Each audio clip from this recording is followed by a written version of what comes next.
idinku rag isku seegay oo qoora idinka lushaanina gabar waliba gabara oo qayma leh oo harganka barka ya oo neeg maalka dhalada oo gurigeedii la dumiyay oo dadkeedii la laayay oo ilma adeerteed la jaray oo waxaan ku madaxa laga wada toogtay oo cadow helay baa meegu soo wada gasheen naaqaawan baa la soo kaxayay surkeedii baa lagu rakibay fakin dhaliyo dhashis annagana waa nagu rakibi lahayd waxa tirada adeer waa kula dardaarmaya waa qodob madaxweynaha goorta inta hore uga sheegtay in ka dambeysay ka sheeg anigoo ina adeer taayar maanta ku yiri xalaal calayk intii aad hore u tiri oo anaanta inta ka dambeysay madaxweynaha ina adeer hawrga waxaan ka hadlayaa arinta nimanka dhalinyarada ah oo haybta anaga nala sheeganaya ee gabadha ku caayeen oo ku aflagaadayeen waliba anaga wiilasha idaacadaha noo jooga ah oo inay kor ka hadlaan in dabaqa sare waan jeclahay anigu laakiin mar walba hoos bay u soo daadagaaneen tolki inay isnacaaneen iyo dadkii inay isnacaaneen iyo halgankayagii iyo macaankayagii iyo noloshii aan isu qabnay waxa moodaa inay daciifayso baabayso oo wiilal yar yar kala fogeynayaan dadkii halkan waxaa marka ka jira gabadha fiima ah oo hadda muddo 8 bilood la caayay oo 8 bilood runaantii anigu amaalahan dhigaha aan ka howanayay oo aan isticsinayay oo dadkaygu waa qashina waxaan ogahay haddaan dhawr gabadha daaya waxay oranayaan madaxweynaha caayadiisa raali ka tahay macnaha waxay gabadhu madaxweynaha tirin runaantii anagu ma arag madaxweynaha wixii caayana ma aanan jeclin anaguna ma ayno laakiin dadkaygu waa daciif siyaasadii khalad bay ka fahmeen nolosha khalad baa laga fahmay tolnimadii waa la nacay walaalnimadii waa la nacay wiil gabana injoo kugu soo qaadanaya miidiyuu soo fariisanaya waxa weeye walaalnimadii baa la dilay hargankii baa la dilay cuqdad baa dadkii bari la kala geliyay waxa tolow aroodow hartiyow raali anagu kabanihin waxa u maleynaya wax garadka maxamuud salabaan hadda anigu isku tiriya inkastay u leeyihiin waa naag oo gabdhaha iyo saaniin oo iyagu wiilashooda meelaha ka qayliyo saaqidada ee jecel yihiin oo waa naagay dhahayaan waa ay dhibtaa gabadha in la soo raali geliyo oo laga soo hadlo arinteeda oo la farageliyo oo nimanka waaweyn ay sheegayso oo leedahay dawladda Puntland bay meel ka joogaaneen oo waa mas'uulada in la dabagalo gabadha in la qanciyo gabadha in la nabadgeliyo gabadha in qoraalka laga daayo naaqaawan baa la soo kaxayay surkeedii baa lagu rakibay fakin dhaliyo dhashis annagana waa nagu rakibi lahayd waxa tiraadeen wax ka daran baa nooran lahayd waxaan noo galaysan mawjib aan noo galaysan gabadha in la nabadgeliyo oo lagu nabadgeliyo gobolada Puntland oo ay u dhalatay oo dhiiga u shubtay oo dadkii ay la joogtay awlaada u dhashay ka soo uga soo goday oo reerabtigeedu uga soo goday oo halganka inta tira laga muujisay haddaan gabadha raali gelin la bixin oo gabadha laga dayn hadallada xunxun iyo waxa miidiyaha loo marinayo annagu haddaanu gabdhanaay tan caawud waaq joogta iyo tan maxaan ku sheegay Itoobiya joogta iyo maxaan ku sheegay tan jigjiga joogta iyo tan Puntland joogta iyo tan Soomaaliya sanaag joogta isku mid baanu nahay gabdhuhu ma fahamtay annagu waa ka baxaynaa halgankiina haddaan laga joojin gabadha edab darada iyo aqoon xumada annaga istixgalina wiilka xunka hadda wuxuu yiri dhulbahanta buu yiri waa niman tolkaya waa niman aan jeclahay laakiin fiima waa dhilo qadaadubada oo khamriga cabta oo qubaaradu u furan yihiin war dhulbahanta maxiniyaad kaga baqday dhulbahante xiniyaad kaga baqday iyadana gabar ahaan baad u ayday sidii deeradii baa gooni loo baxsaday awal isaaq baa waareeyay xabadayo guriyeedu dumay Puntland waad ku baxsateen ood ku ariyooteen oo u soo Facebook u soo furateen oo WhatsApp u furateen oo meesha doontaan ka caydeen oo qoraal ku caydeen oo af Soomaali ku caydeen warnama qabato war waxaad gabadha leediin anaad leediin ima qabato waxa ku hadlaysaan oo nama qabato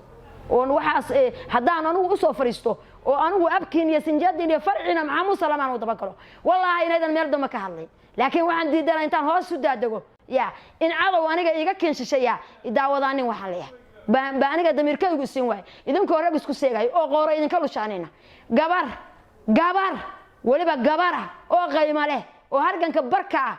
oo neeg maalka dhalada oo gurigeedii la dumiyay oo dadkeedii la laayay oo ilma adeerteed la jaray oo waxaan ku madaxa laga wada toogtay oo cadow helay baa meegu soo wada gasheen idin sheegan maayo ila magac maahidin ima matashaanin isku damiir manihin damiirkii baa ka dhimatay war Siciid yaa maagay baa la wareertay war Siciid yaa maaga yaa wax dhaha war haday fahimo Siciid way jirina adeer uma adin noo heeli oo in adeer harganka soolha curiyaamina noo heeli wararkeedu way yaali inkastay ku noqnoqoto noqnoqoshada aan waan rabin ee jeclaa inay hal mar ka hadasho oo in dhowr jeer ku noqon war siciid ana adeerkay anigu yahay siciid iyo anigu annaga ilma adeer ah wixii dhibaha iyo wixii maagana aniga aan jeclayn ma aaminsanidin oo waxa leediin wiilasha tan ilma diyaana bay la xisbitaayo kan weeyo af Soomaali xumadina waan aqaana laakiin siciid wixii dhibaha ana idibeen war gabadhaas siciid wuxuu ma geysan oo cid wuxuu geysan ka dhaama jiro oo waa madaxweynaha Puntland oo waa madaxweynaheedii oo waa mas'uulkeedii oo waa ina adeerkeed war caadifada quruntay war saqajaanimada war gunnimada war daliya dibadba uga soo kacdeen war meel kasta oo edab daraad uga soo dubteen war rag iyo naaga waa ku goobateen haddaydan joojin gabadha oo miidiyaha aan looga bixin oo hartiya daarooda oo idan soo faragelin gabadha waxa lagu haysto oo garow loogu caburinayo oo loogu cagajuglaynayo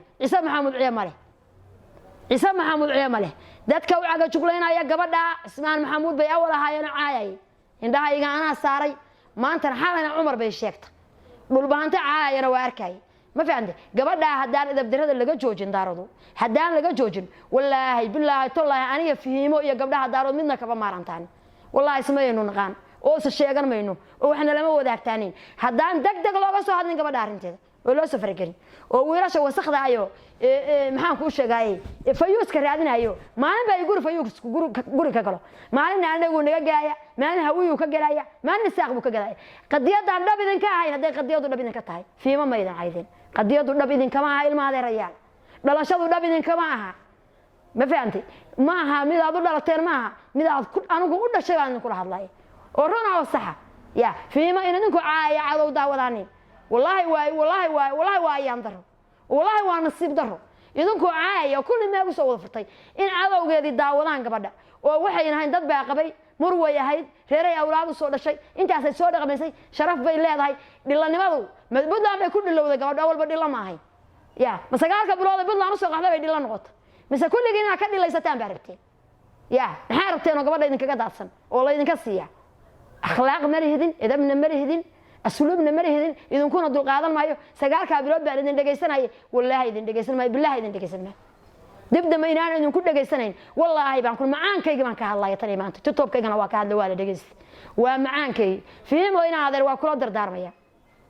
وقضى بمدحوينها قلت أنت أضرب وشكتين كده مساك الشيء أنا قوي هذا طير ما أنت كويري حلال عليك أنت أظهره وتري وعنانت أنت كده مسا مدحوينها جين هذا هورا أدو أنا جي عسيناي وقضب كلبات إن هذا المعنى وقضب كلبات فيهم يوم كل شيء جاي وحيه إن هذا عمر محمود كم وضع عين وحما يغان باكو عين ميغان كوسو فرتي قرال كلا كوسو قلي وحما يغان كنا لبدينا بكعدك يلا نعد كلا لا دين لبدينا كعدك يجي هو يوين كود يدلوين كده لبح لبدينا عين وكعدك لكن عمر محمود تلكاويه وكعد عضي حناقي عرضوا ياكو قادم يا أفرن عمر محمد الله كما دقين وطلب اللارتي وأهلية هذه إن هذا هينا كلا فوقيننا والسلام عليكم ورحمة الله وبركاته.